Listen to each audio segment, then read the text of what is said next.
Hey, everybody, welcome to One EMS in association with Born to Serve and We Serve Network. I am Charles McFall, and I am happy to be here with David Aleman today. And you look like I said it right. Yeah, I like to say it right. I get your brain right. Aleman. Right. Yeah.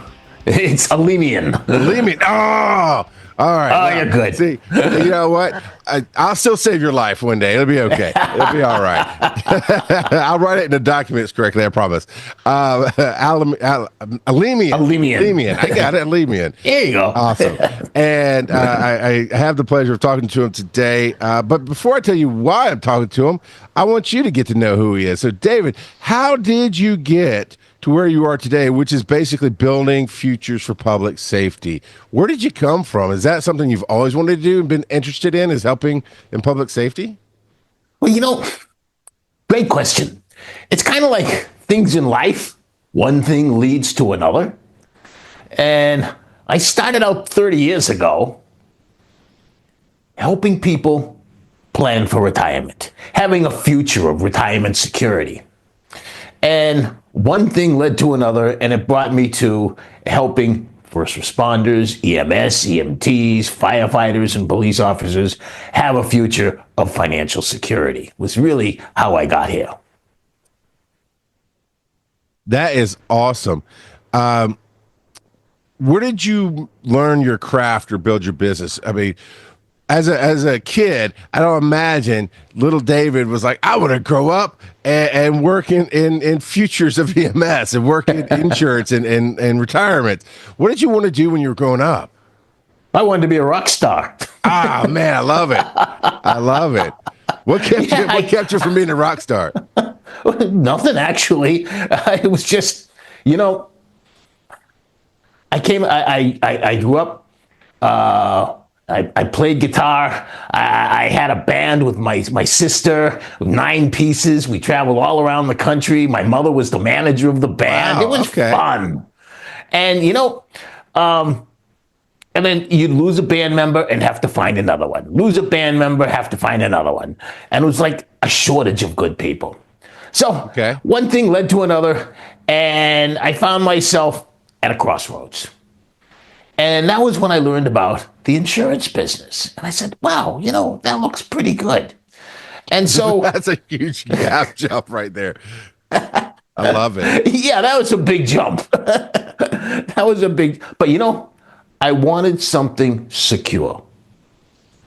And the music business was not, for me anyway, was not really secure. It was fun. We had a great time, but it wasn't secure. It was only as secure as long as you had people to play. Yeah. So I wanted something I could build a future on. So I went into the insurance business, life insurance and health insurance specifically. And I've been focusing really on life insurance because we can use it to build a retirement plan and build a future of financial security. But here's what I found out. Most people, not everybody, they live a lifestyle equivalent to their income. The more they make, the more they spend. They hop from one job to another for more money or a signing bonus or whatever it is. No, that's rampant in the EMS. For sure. Oh, man, yeah. I mean, you got a $50,000 income, you got a $50,000 lifestyle. You got a $500,000 income, you got a $500,000 lifestyle. Paycheck to paycheck is how it's it. For them, though, it's just a bigger paycheck. They got lots of stuff. Very little savings. So I'd be working with people and everything from hardworking blue-collar workers to executives to the doctors, people from all walks of life. Here's what happens. Lifestyle is the most addictive drug there is. Once you have it, you don't want to give it up. Right. And if you're living, paycheck to paycheck, in order to pull money out somewhere and put it into your future or retirement, you'd have to do what? If money's going to come from somewhere, you'd have to give up lifestyle. Yeah. So I used to come home to my wife and I would say, if we could put a man on the moon, return him safely to Earth with 60s technology, we can certainly figure out a way for people to have a financial security in their future, for people to be able to retire comfortably. Well, the problem, it seems like in EMS, you've talked a lot about the future, and there's a few things I want to touch on, is that it hurts us. It hurts us to plan for the future. As I came up through EMS from the mid 90s to now, we were paid very, very little. It's sometimes you have to have two jobs just to make ends meet. And forget retirement, because I can't lose part of my paycheck to the future. I'll get to it later. And now there's a shortage of EMTs because people aren't wanting to get into the field, because in my opinion, it's somewhat of a dead end job as a paramedic, right? You get to the paramedic, you're top level of the truck, and that's it. You go to a desk, or you go to a hospital, or you become a PA or a nurse or something that takes you out of this 911 field. And everybody loves to say this generation doesn't want to work. And I say, what are we working for? I don't want to work. I'm Gen X. I don't want to work, because it's the same thing over and over. We're talking about that paycheck to paycheck. It hurts us to plan for the future when we work all year to put food on the table and maybe take that trip to Disney. And we buy the trucks, we buy the vehicles, we buy the houses, and we're in debt up to our eyeballs working 2 to 3 jobs. I don't know how to change that with EMS. And that's why I've always said it's been a dead end position, because there's no future in staying on the ambulance. Charles, you brought up a few good points. One is, we buy the truck, we buy this, we buy that. But, life happens. When the truck breaks down and it's beyond repair, what do you have to do? You're going to buy another truck. Yep. When the kid needs braces, the kid needs braces. Life happens. And if we don't have the cash to pay for it, out comes the credit card. Yep. And if it's too big of an expense, like the roof is leaking, we go in a debt and we take out a loan or something to pay for the roof. And life happens. But let me ask you a question. What would you do if you absolutely knew with certainty that at the end of the day, you'd be able to retire one day, maybe at age 65, whatever age it is, and it'd be a comfortable retirement? Because something? In 30 years of helping people plan for retirement, I never heard anybody say, I want to work until I drop dead. Nobody's ever said that. Right. Right. Nobody ever said, I want to die at my desk. No, I've definitely heard people say they have to work till they die, but not they want to. They don't want to. Yeah. Right? But here's the thing. Retirement is the biggest financial challenge that Americans face. And they don't know what to do with it. And to your point, it's like, I'll save for retirement, later. Yeah. It's the easiest can to kick down the road, right? Right. Because it seems so far off in the future, but I will tell you, in 2 months, I'll be 70 years old. Okay. Retirement creeps up on you. You blink twice. I mean, my wife says, you're going to be 70. How did that happen? Well, you don't look it or act it, so there's that. No, I definitely don't act it.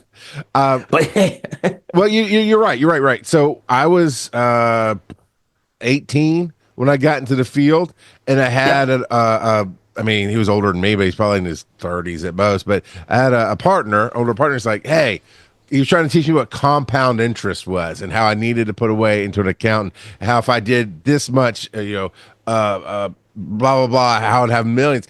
And I'm 18 years old, and I'm going, I just want to eat. I want to meet some girls. I want to go hang out with my friends. I want to be cool. And I even saw a story recently on Facebook where in New York, high schoolers, because in New York, you can be 17 and be an EMT. They're stepping up and filling in the gap. But I bet they're thinking the same thing I am. This is a good paying job for 17, 18 years old. The future will be there later. And now I'm 47, married with 4 kids, and I have a very small retirement fund. It does creep up on you because you don't. I mean, how do you get somebody to comprehend the wisdom of mistakes when you haven't made the mistakes yet? I get it. I totally get it. And, you sometimes you'll talk to people and go, yeah, well, not me. But obviously, it happens right? It happens to almost everybody. The majority of people, there are more Americans working well into their retirement years today than ever before. But there was a time when people didn't have to worry about retirement. It was built into what they do. There was a time when people spent their entire career at one, maybe two companies. Why? They wanted that lifetime pension. You were taken They care would stay, of, right? Yeah. Yeah. There's What's loyalty. That? You were taken care of. There's loyalty. You knew when you retired, you were rewarded. Value for value is what it was. Is you put yourself into that company for 20 years, and then that company put themselves back into your life when you retired. Exactly. And the company knew that they need people, and they need good people. So to protect their retirement, the retirement benefits of their employees, they didn't pull people from the outside when they had a good position. They promoted from within. And you could rise up to the top of your profession, albeit in a silo, in the same company, as opposed to hopping around. Sure. Yeah. And at the end of the day, you were rewarded with loyalty. Did you know? The very first pension plan was started by American Express, 1875. They started the first pension plan as a way to attract and retain employees. It was so successful. The other big organizations like the railroad and the other industrial organizations, they followed suit. So by the 20s to 30s, it became the standard way for Americans to retire. Its heyday was from the 50s through the 70s. Then something happened. The Revenue Act of 1978, passed by Congress, had a little section in there called Section 401k. It brought everything crashing down. Why? Because it made the retirement plan portable. I mean, at the time, the baby boomers, they thought, wow, this is great. We don't have to stay at the same company for like our parents did. If we don't like where we are or we want to move for whatever reason, we can leave and we can take our retirement plan with us. And the employers, well, Wall Street saw an opportunity because, by the way, before that time, most people did not have money in the stock market. Very few, relatively speaking. Sure. Yeah. It wasn't a big public thing. Yeah. But Wall Street saw an opportunity, and they went about selling these 401ks to the employers. They said, hey, give these boomer kids this 401k thing, and you can get, you don't have to do that that pension plan anymore. And the employers said, wow, this is great. We don't have to fund these pension plans. Both groups shot themselves in the foot. Why? Here we are almost 50 years later, and almost no one can afford to retire. And turnover costs, which are enormous, have skyrocketed and have become the biggest hidden cost that an organization has. So, what's the solution? I developed a plan, and it's a different mindset. In other words, the employers already have a turnover cost. They know it's huge. A lot of them, they don't know how big. Well, in theory, right, the turnover cost is what it takes me to pay to hire somebody to replace it, pay the overtime to cover that spot, hire somebody to the marketing, train them up to speed, and then they fill the spot, right? That's typically what I would think that cost would be. It's that and some. I mean, there's lost production. What happens if you have a superstar salesperson, right? How long would it take to replace him, get him up to speed, and so on? In the meantime, you lost all those sales. Or somebody comes in and they see a new face, and all of a sudden they start looking around. Now you're losing customers. The Department of Labor says the cost to replace someone with skills is more than double their salary. It's 213% of salary, to be precise. And the average U.S. worker is, right. So, what if we could replace that turnover cost with the cost of a retirement plan for the people that we really want to attract and keep? Well, cost the employee zero. They don't have any money to put into it anyway. They've spent it all on lifestyle. I will take two stances here. One is my personal stance of I ran an EMS company for 5 years. I wanted to do everything I could for my employees. I love it as a person. The owner who had to finance things and other companies I've worked for, right? I'm not going to call out just the one place I worked. It sometimes it's about growth and finance. But when you talk about costing the employee zero, but it's still, when you go to other companies that offer retirement, they're doing only a 3% or a 6% match. You're talking about throwing money to an employee in an EMS, in emergency medical services fields. My experience over the last 30 years has been let's go with imaginary they, so nobody feels slighted. The they that controls the money is like, we pay too much. We can't afford this. Benefits are killing us. How is that beneficial to an owner of a company or to a corporation to say, I'm going to fund your future and it's not going to cost you anything? I love that question. I'm going to ask you a question. Start this with the two words. What if? Because if I say, what if? The next thing out of my mouth, or whoever said what if, could be anything, right?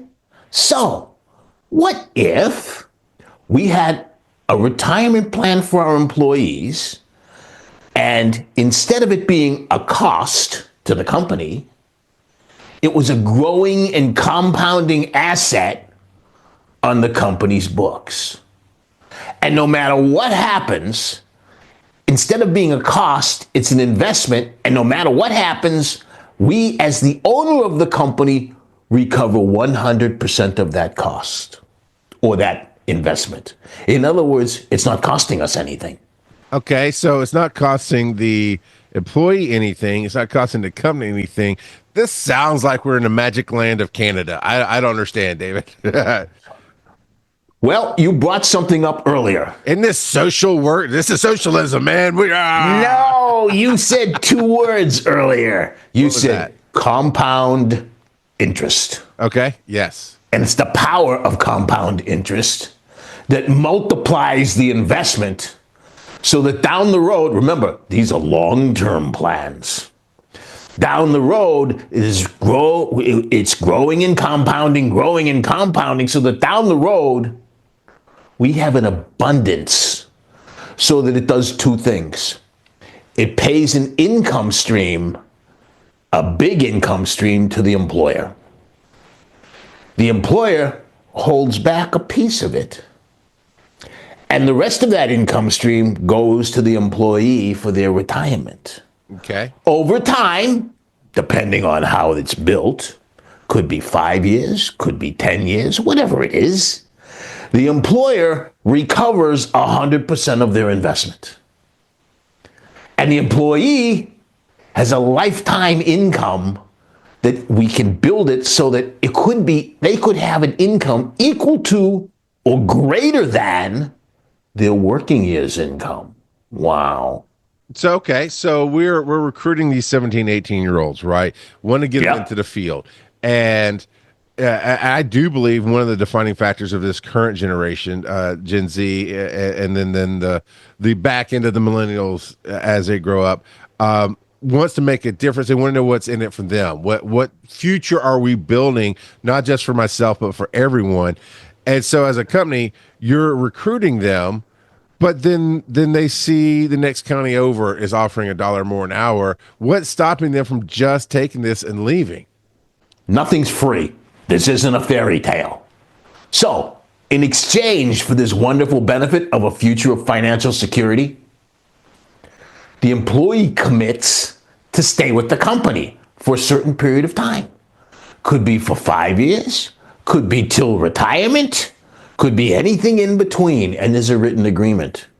If the employee leaves early, they forfeit the benefit. And that actually happens with current insurances, right? You have to be vested, and they can set a time frame of how long you work to be vested with standard retirement. You're setting a time frame. Okay. And it's not a partial all the way up, like if I'm there for half the time and then I leave, I get half of it. No, it's what's called cliff vesting. You stay till this particular date or beyond, or you walk away empty-handed. You know that. So there's used to something be that holding way. them in place. Yeah, I'll reference what I know about a fire department that used to run EMS, but there were people who worked for that particular fire department, and they would complain about how busy it was, and they complain and complain. But it's like, well, why don't you quit and leave? It's like, well, because I will get my retirement. I'm 10 years in. I'll get my retirement in 5 years, or I'll get my retirement in 7 years. And I'm still fairly young. I'm talking to them in their mid 30s, right? So I can retire in my mid 40s, still, and either not work or go do something fun that is for work. And even then, it dawned on me, it's like, well, that is interesting. And it's like, well, don't you feel trapped? And sometimes they did, and that's just how a company may or may not set it up. Sometimes that's just perception of the employee, but it feels like that's showing me loyalty as a person. Like, it offsets the misperceptions I had of what I was going through or how I was being treated, to go, okay, it's really about the big picture. I'm making enough money now to put food on my table. I know, we love the phrase in EMS, the devil you know versus the devil you don't know. I know this devil. I know what's wrong and right here in this company and how I can maneuver that. But if I just stay 15, 20, however it's set up, I know that I'm going to be set for, well, we haven't even talked about what the return is on this. When I retire, let's go there. When I retire, David, so I said, good, you got me. I put in 15, 20 years with this company, and I became one of the strongest people here, because it's inevitable. Over time, you get better at what you do, and that builds a future. When I retire, what am I looking at for my income from this company? It all depends on a number of factors. One, how much is going in. Two, how long is that money going in? And three, and then at what age the money comes out. I mean, so there are a number of moving points. But we set all that up ahead of time so that you can know with pretty good accuracy how much you'll have for an income at retirement. So if you're looking for X amount of dollars, then we can calculate how much to put in so that you'll have X amount of dollars, whatever that number may be, at retirement going forward. So it's just, in advance. Now with a 401k, you have no idea. Right, Actually, the 401k, it doesn't work for a number of reasons. One, just what you said, the stock market. You could be all ready to retire. The stock market drops by 50% along with your 401k, right? And then right now, yeah. That's what happens. This is not in the stock market. So it doesn't matter what the stock market does. I mean, it's the money is safe, secure, and protected. I've always said my entire career, figure out how much needs to go into your retirement plan. It needs to be in a vehicle that is safe, solid, and secure, so that come hell or high water, when it's time to retire, that money is there. But let me give you another thing. Remember I said earlier, life happens. Yes, this is all about life, right? Right. A lot of EMTs, man, they deserve a good retirement. They save lives. That's their job all day long. Every day, they're saving lives, right? Right. They should be rewarded. Now, a lot of EMTs, they're family people, like yourself, right? They got kids. Kids grow up, they got to go to school. So, with this type of a plan, they have their income. They can focus on having a lifestyle for their family and their kids. Focus on retirement, because the kids' college education. How are they going to do it? Sure. Right? And they know that the retirement is already taken care of. Isn't that nice? So that at the end of the day, the kids grow up, they go off to school, they go build wonderful lives for themselves, and mom and dad have a wonderful retirement. And that's what this is all about. So that at the end of the day, you know it's going to be there. So one of the I've worked with some groups in the past where their goal was to get a pension for EMS. There's at least in the state of Georgia, maybe it's federally. I'm not entirely sure. I know there's a pension that you can get into for police. There's a pension you can get into for fire, but there's not one for EMS. And they were trying to build that, and it didn't go where they wanted it to go because of how EMS is basically a trifold system. We have hospital-based EMS, we have county-based, which depending on how the county set it up, could be in the fire pension. And then we have private EMS, all doing the same thing, all doing 911, all coming in and saving lives, but they couldn't make it happen. But as they were working on it, the biggest complaint I heard was, well, it's too late for me. I am 50 in the field. I am 60 in the field. And yeah, we still have people who are 60 plus working full time because they have no retirement. I don't have the real point is I don't have time. I don't even have, in 10 years, I'm not going to get anything out of a pension. I don't have time to build it. How would this help with that? Great points, great questions. You made several points. See if I can remember them all. That's all right. It's all right. One, you're talking pension. Pensions have a downside. They have a cost, and it's an uncontrolled cost, meaning whoever's doing that pension, they have to pay out of that pension as long as that person lives. Right. That's an uncontrolled cost. Two, it's a cost, meaning we're never going to get it back.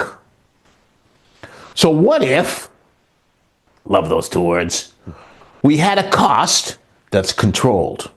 We know exactly, but it's not a cost because we're going to recover it 100%. Now we're talking a whole different ball game. Completely. Okay. Now, all right. Regarding the age factor, I'll tell you about some of the organizations I've helped. There's a healthcare organization, big health organization. They spun off another company. It was huge, what they built.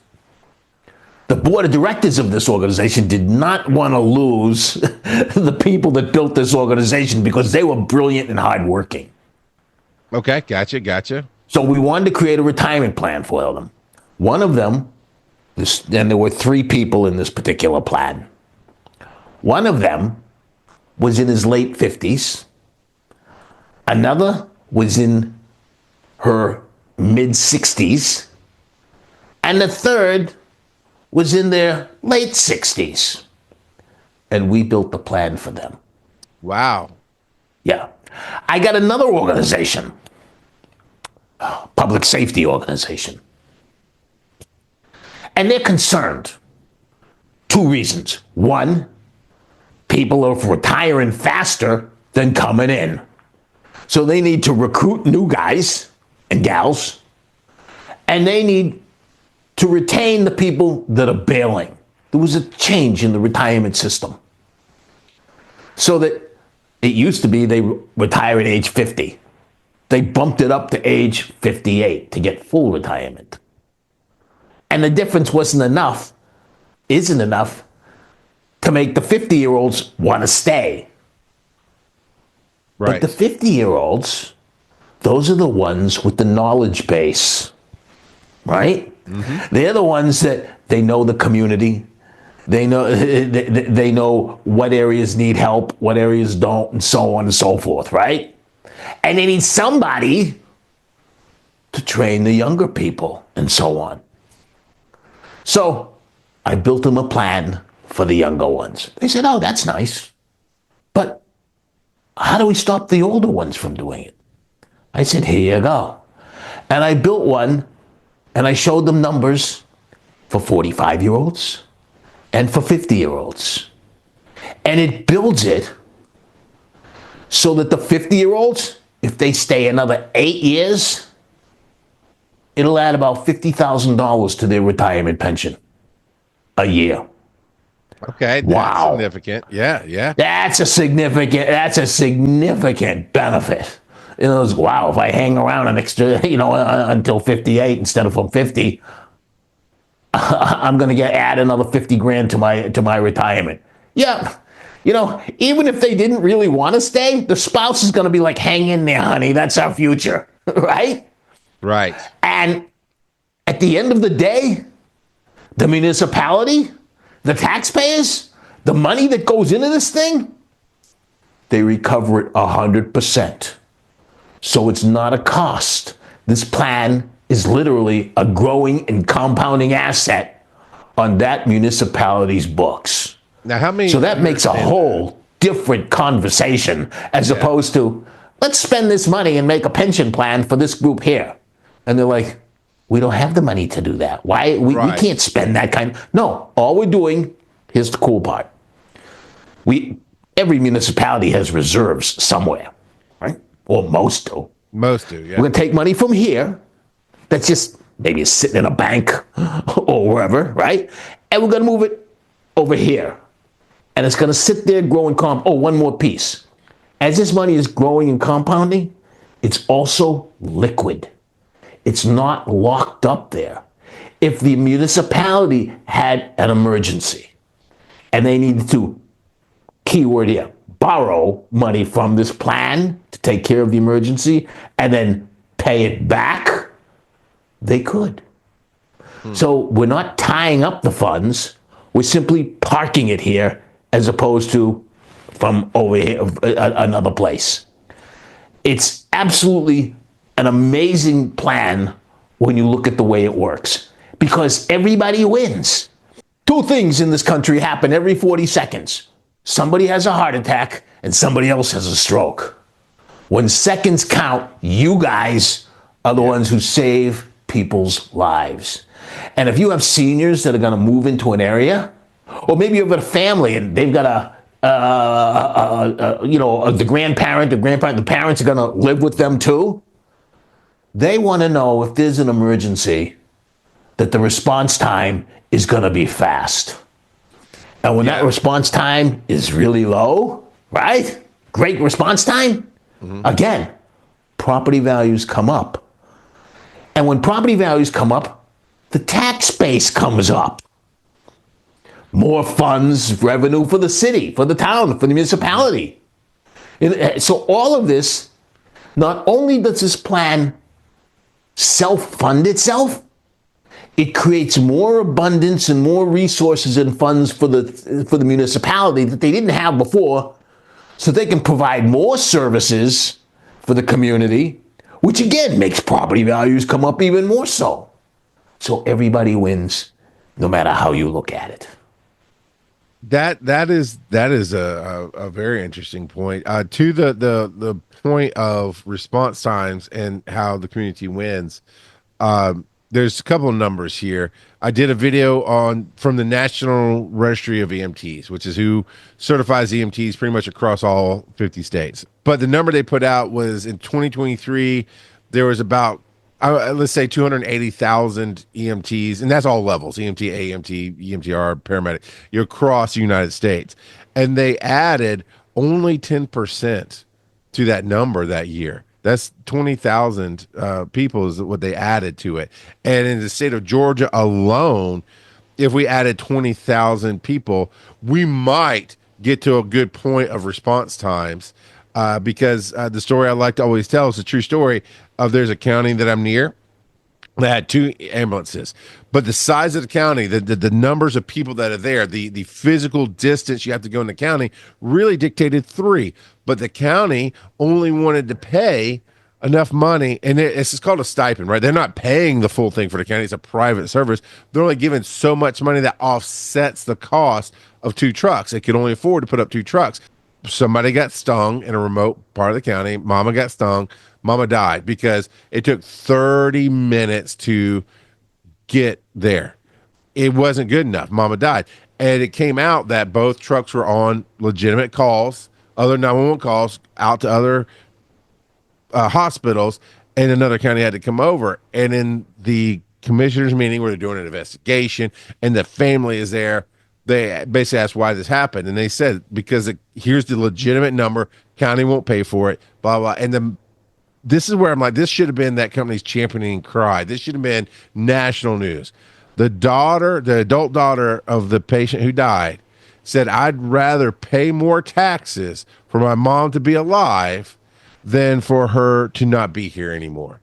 And that's just one of the biggest issues we have in recruiting today is why come be an EMS if we don't have this in place, we can't afford a pension, we can't do anything else. Why wouldn't you go be a nurse instead and work for a hospital that can take care of you, or be a firefighter, which a lot of fire departments do have that retirement, do have that built in if you stay here, or go work for the government.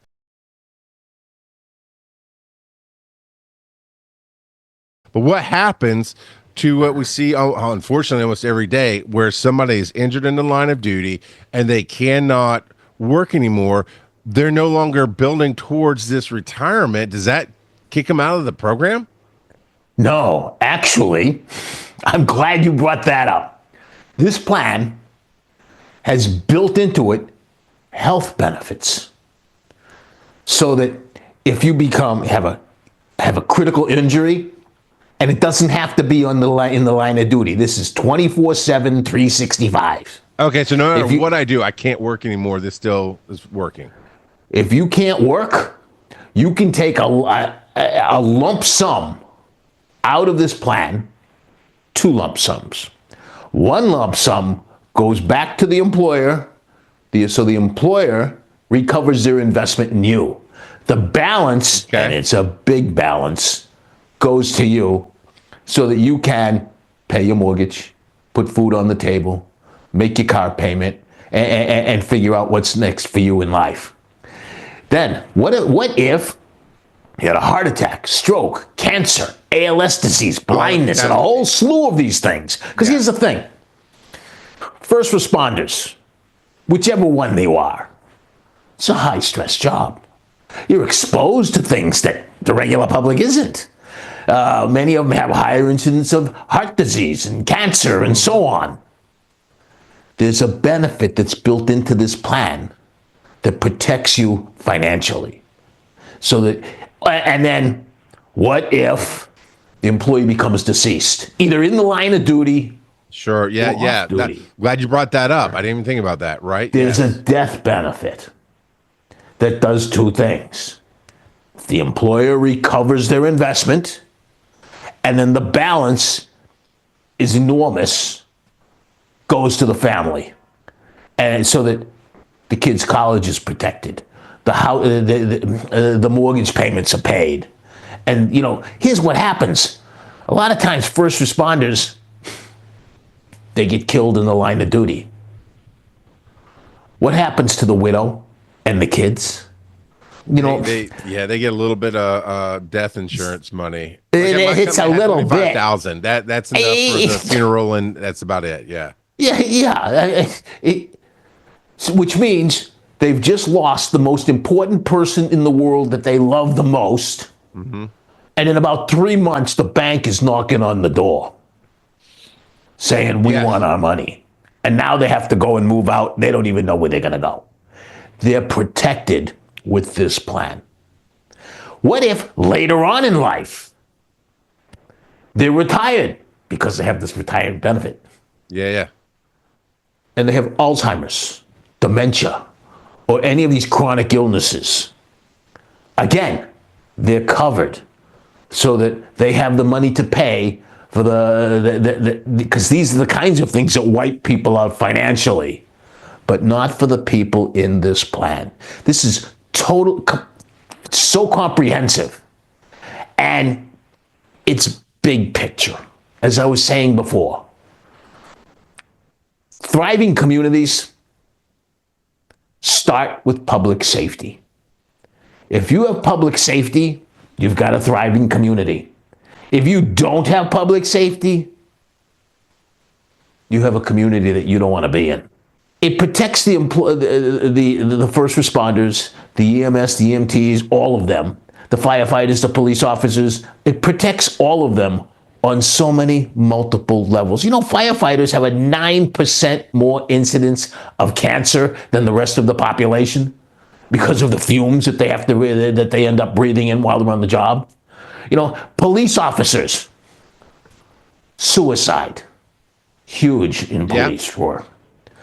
After in the plan 2 years, the death benefit covers suicide. Wow. I mean, there's not one thing that's that's left uncovered here.